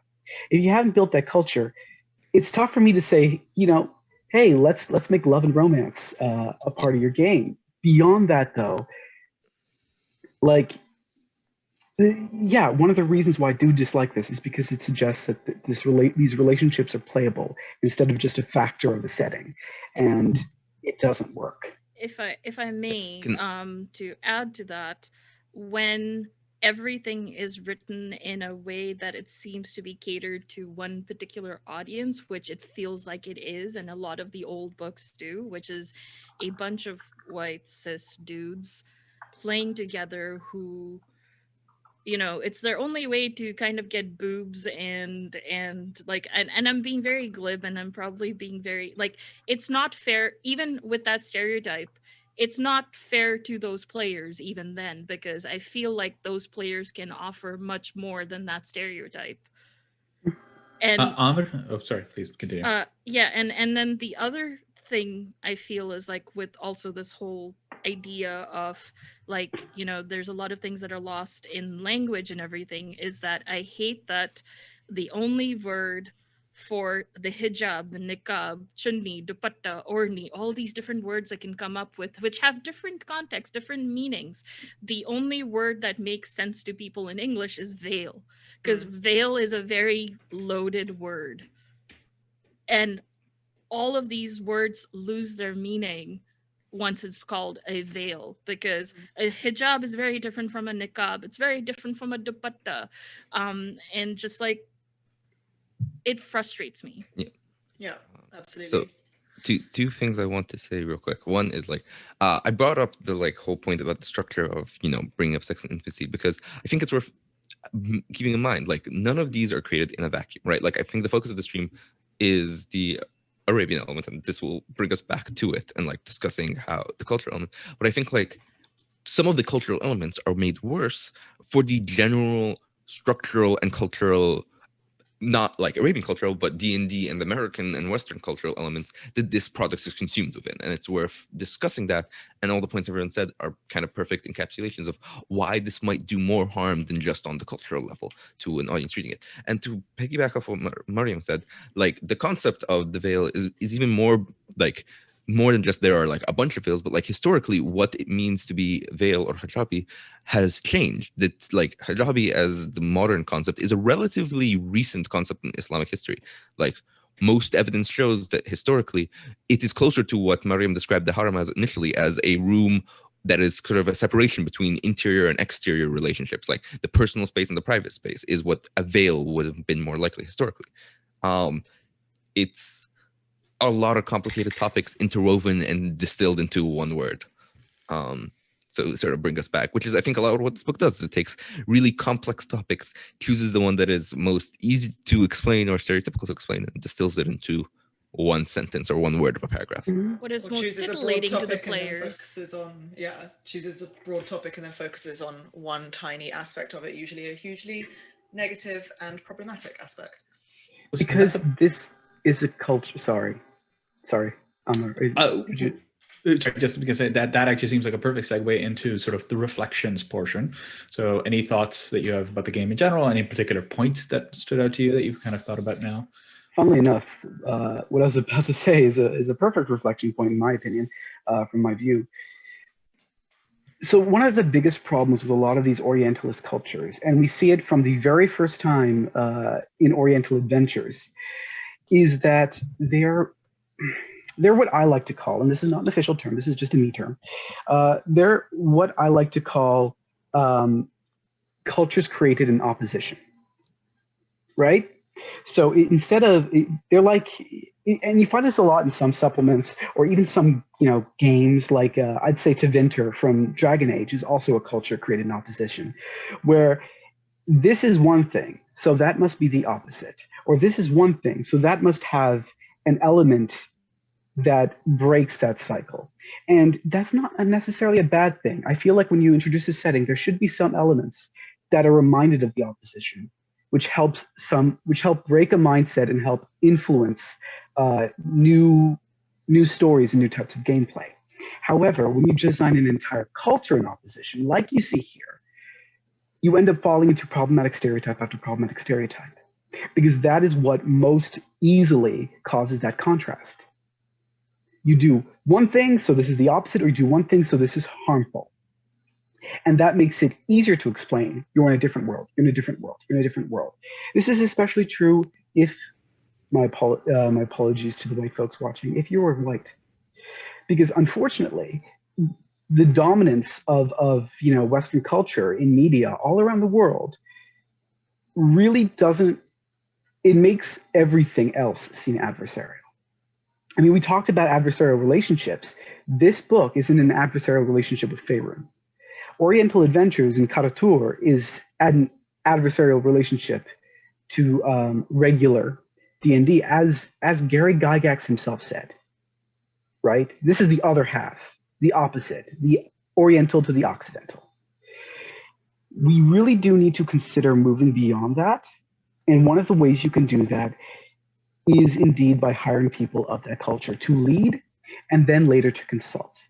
This is also something where I kind of want to point out, because we've had a lot of talk about sensitivity consulting, cultural consulting in RPGs recently, that we can only do so much as consultants, and it depends upon when you bring us in. Because so this is a final edited product, and some people suggest that this is what I should get to see as a cultural consultant. The whole thing, yes, but as an edited product.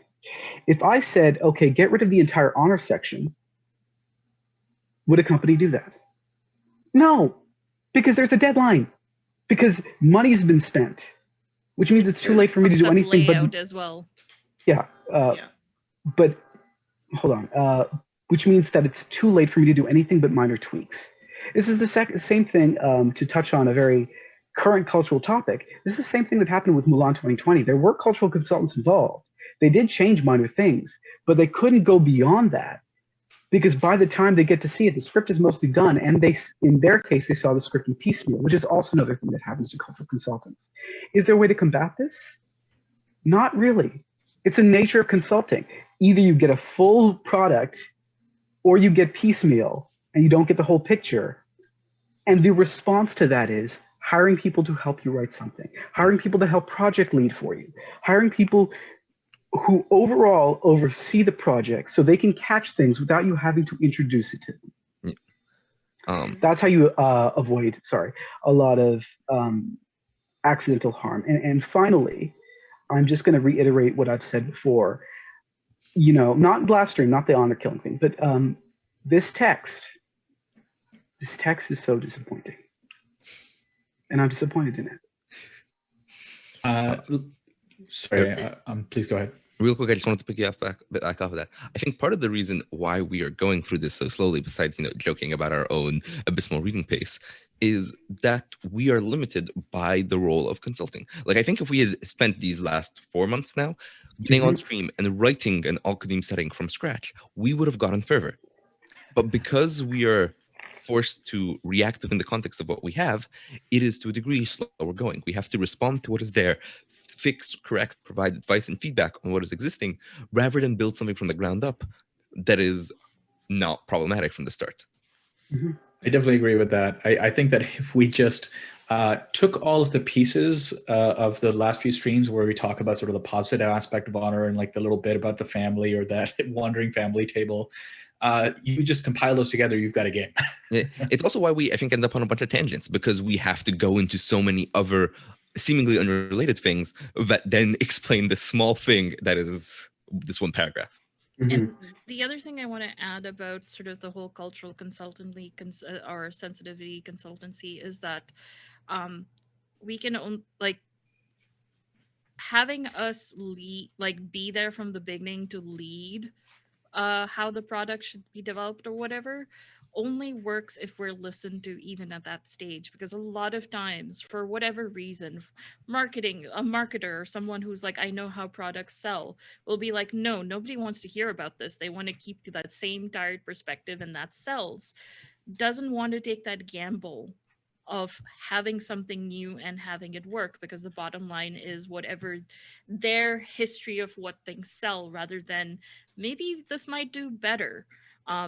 So it's not just important to be there from the start, but to also be given that autonomy and decisions to continue making those changes. Because I've been in multiple projects where it's been like, here's my idea. Sorry, no, that's not what history has told us sells. So we're going to take everything you do and disregard it. Wizards, are you listening? Maybe hire most of these people to build a new Al-Qadim setting. It's just a suggestion. I wouldn't even call it Al-Qadim. Fuck that. Yeah. It would. There's too much baggage. I would rather have it be named something else. Make a different RPG. It doesn't. Yes. I mean, absolutely. But D&D is the introduction to many people. Anyway, I know. I just say I mean, I'm not a sensitivity consultant. I only became aware of the term back in January of this year. I'm very new to TTRPGs. Hi. But like, if it were me personally, like at the moment, the way I'm kind of feeling more and more iffy about D&D in general, because of numerous things that have happened, but also like the more I play it, the more I see the kind of race essentialism baked right into the core, and the colonialism baked right into the core of the product. And I think it would be really exciting to play a whole new different RPG that was based upon like Arabic or Middle Eastern influences. As for like reflecting on this section, like this is the section where I feel like we're really starting to see what the what was written in I think like the very first paragraph or in the very first section of the book, which was where they described their influences, like what influences they had, influences and sort of sources that they had used. And they basically said in their minds that Hollywood movies were a more important influence than any actual sort of research and consultancy. And I feel like this is where we're like really, really starting to see it. I'm sure we'll see it more and more as more we get into the book. But like we've sort of mentioned all these things as we've gone through, but like those older Hollywood movies, the imagery they were basing that upon was literally those Orientalist paintings that I mentioned and other Orientalist works. So that's where you get this repeated image that gets distilled down through time of, say, the belly dancer in the harem. And it just gets repeated and repeated and repeated until audiences believe that that is legitimate, and it's not. And that is a problem because they could have done legitimate research. And I feel like quite clearly didn't bother and did, as they admitted, rest on Hollywood movies, basically. And then sort of related to that as well, the point I brought up earlier about how the setting feels limiting, not only from the perspective of culture and race, which of course it does, but also as someone who plays a lot of D&D and tabletop games, reading through this book, as I said, I don't feel excited. I don't feel like I'm coming up with ideas for characters I could play or places I could go to. I'm just thinking about how limiting it all feels, especially as someone who prefers to play as female characters. And sort of just for like some sort of anecdotal personal experience, it sort of reminds me of like some early experiences I had with attempting to get into tabletop gaming and also within the video game space, where when you go in as a young girl or a young woman, you often get met with this sort of this response of, oh, we can let you play with us, but you have to be the healer. You have to be the support character. Like they sort of say, oh, well, we'll welcome you into our space, but then we're going to limit what you can be. And we're going to make it this very stereotypical, boring thing, or boring for me anyway, personally. It's why I do not play clerics, for example, because I'm just like, I'm not here to be your healer. I'm going to play what I want to play. Not that there's anything wrong with clerics, but... My female character was not allowed to be ugly, by the way, in a game I was in. High comeliness score, or well, no, it was literally, I had made a monk that was wearing sort of a Maharashtrian nines, like it was a sort of localized character, but apparently I wasn't allowed to wear a hat that essentially was like a beer hat where you could kind of, because I was a drunken monk or drunken master, and they're like, no, it's too ugly, you cannot be ugly. And I was like, oh, well, I guess I'm not overweight then. Right, jeez. But yeah, this book literally, like, like, yeah, the story you've told, the story I told, like, I feel like this book encourages that kind of behavior, which is quite everyone's a prevalent. Belly dancer when they take their clothes off. Yeah. It reinforces the negative. It reinforces the negative culture that AD&D and D&D itself had already built. Which is something that, ironically, a lot of white dudes who are into D&D and tabletop gaming like to say, oh, this space isn't like that. This space is so welcoming. But people of marginalized genders and other marginalized identities would probably disagree, because they have experienced what me and Mariam have experienced of, like, you can only be this way. You can't be the way you want to be, based on your gender, your ethnicity, or whatever. And yeah, it's like Adam Ali says, it's so disappointing. This book feels just so limiting as a player. Like, I'm not inspired by it at all. Race and racism issues aside, I'm not inspired by any aspect of it.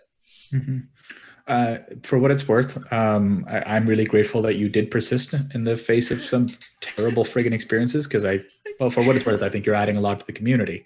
And this community would be poorer for not having you in that. I want to play with you. I mean that for everybody, of course. Do you have sort of brief reflections, and then we can switch to sign off? Sorry, I didn't mean to. No problem. So, recently I've been pushing myself to do more reading, like careful reading, not just for this one, for all the books that are published in the setting. And I have been trying to reach out to the people. There is actually a decent community that is actively playing Al-Qadim today. And I'm getting a lot of feedback from them. And if anyone is listening, please reach out to me, and I want to hear how's your experience, because whenever I ask people what you enjoy, they don't mention these things that we are complaining about, because I think that most people, they just don't consciously think about them as bad. They just move on to the things that excite them, and especially with us becoming, as we said in the beginning, are more aware of these things. People are consciously making choices to remove the bad content and the things that are problematic. So I think the community is great, and I really hope to hear more about what you enjoyed about the game that made you still play it and buy it today. Because this is not just something that, okay, it was long ago, nobody cares about it. This is still an active community, active game campaign still today. So I want to know and learn about these experiences. So please hit me up anytime. Me too, by the way. I'd love to live in a game. Me three, and this would be the perfect time. Where can people find and get in touch with all of us? Starting with Isa, please. So yeah, I've been Isa, and you can find me at Evil Clever Dog on Twitter and Instagram. I'm a cosplayer and a set and costume designer for theatre and film, although there's not a lot of that going on right now. But yeah, I'm doing a lot of cosplay stuff, which you can check out. And I can also be found on Chromatic Chimera on Monday evenings. I play on Quest the Soaring City with No Initiative, and that is at 11:30 p.m. BST on Mondays, which I believe is 6:30 p.m. EST. And I'm also doing a stream of Pokemon Black, a ROM hack of Pokemon Black with my friend Finn on her Twitch channel, which is twitch.tv/FinnTheBin. And we were playing on Tuesdays. We're now switching to Thursdays at 8 p.m. for that stream. So yeah, if you want to see me chat shit about Pokemon, which happens to be one of my favorite things in the whole world, then you can come and check that out. Oh, very cool. Adam Ali, please. Hi, my name is Adam Ali. My pronouns are he, him. You can find me on the internet at Werewolf Feels. And yes, you can call me Werewolf. You can find me here every third Saturday of the month. You can also find me around the internet on Utopia. I'm also in an ongoing stream of a Monster of the Week campaign on Off the Tables Twitch channel called The Burned Bunch. I play a werewolf because I play to type. Hashtag brand. But there's always more coming. And when we get to the next episode of Kindred of the East, you'll find me on there too. Thank you all for coming and staying and listening. I appreciate it. Amr, please. Hey, I'm Amr Amaraz. You can find me everywhere on the internet at Amaraz. Right now, if you enjoy my presence here, you can hear me again tomorrow evening, Sundays every other week from 7 Eastern currently for about 2 to 3 hours. Do Sound Clash the Clampdown, which Brandon O'Brien is designing a Forge in the Dark game about basically magical music in a cyberpunk dystopian future. And using Battle of the Band style frameworks to and that to discover sort of like what it means to have access to magic. I'm doing an awful job of pitching this, but it's awesome. The cast is delightful. We are only 2 sessions in, so there's not a lot of context you missed. It's pretty easy to hop on tonight. You can also hear my voice on the Musafirs podcast. Season 1 is currently out, and we'll be coming back for season 2 soon enough. You can also hear my voice currently on the Moon Harbor Heroes Extended podcast, where I'm playing Masks as a reiteration of one of the characters I first played. And it's a bunch of fun. It's one of the funniest podcast recordings I've ever been a part of. I think I've one-upped my own humor, if I say so myself. Other than that, I'm also starting a new stream next Friday, hopefully, as long as no more internet issues come up. So check out my Twitter feed for information about that. That'll be over on the Utopia channel. Okay, there's a bunch of other stuff in the works. I'm working on a bunch of games and stuff, but that's all up in the air. You can find out about that on Twitter. That's enough for now. It's just below. Mariam, please. Yeah, so you can find me on the internet at media_junkie. I lurk around on Utopia where I run an actual play campaign called Kahania. I'm also the GM for the Musafirs, which we're trying to finish out season 1 and season 2. And there's a couple of, we've just finished our casting process, and we'll have announcements about that soon. What else? Oh yeah, I can say it now because it's out in the world. Is I contributed to the Mwangi Expanse book that is coming out, Lost Omens. I'm pretty sure I just butchered that because I made word salad out of it, but that recently came out for PAX, so I'm super excited to now say, hey, I was a part of it. I'm also part of Prison Pals, and all the other stuff you want to see, you can check it out on my Twitter. Fantastic. Ahmed, please. Hi, I'm Ahmed Al-Jabri. I try to spread tabletop RPG in the Middle East and Arab cultures, and I try to break cultural and linguistic barriers between Arabs and non-Arabs. And I absolutely geek out anytime you want to talk about culture and representing Arab culture in your game. So hit me up anytime. You can find me at 20 Arabia RPG.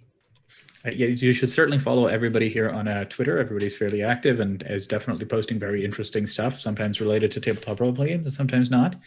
My name is Ammar. I'm at Ammar Jazz on Twitter. You can follow me there. I'm one of the co-hosts of Asians Represent. I'm facilitating this, and I'm also one of the cast members of Dungeons & Asians. You can also catch me along with our wonderful producer, and a big thank you to Daniel Kwan. And I think, Amr, you're there as well tomorrow? Maybe I'm thinking of something else. If I am, no one's told me. That's Ahmed. Oh, sorry, Ahmed. That would make Ahmed, you're there as well. It's like, wait, hold up. I apologize. Surprise. Surprise. What you doing tomorrow? Yeah. Okay. My apologies. Sorry. So you can catch myself, Ahmed, and Daniel Kwan at D&D Celebration. It's 1 p.m. Pacific Standard Time, which I believe is 4 p.m. Eastern Standard Time. And that's going to be on their Twitch page at twitch.tv/DND, as well as I believe they're streaming also on their YouTube channel. So if you search for Dungeons and Dragons on YouTube, you'll find that there. The panel is called Weaving Asian Stories, and we're going to be bringing some of our reflections from our critical read streams, this one and Asians Read and so forth, but also coming in and bringing out to provide better ways to incorporate Asian themes in your games in a way that isn't harmful or hurtful or problematic, or isn't going to make anybody who's actually Asian at your table run screaming away. The other thing I wanted to mention is if you are just catching the end of this, or if you want to go back, you can watch all of these episodes on our YouTube channel, which is, I believe, at YouTube.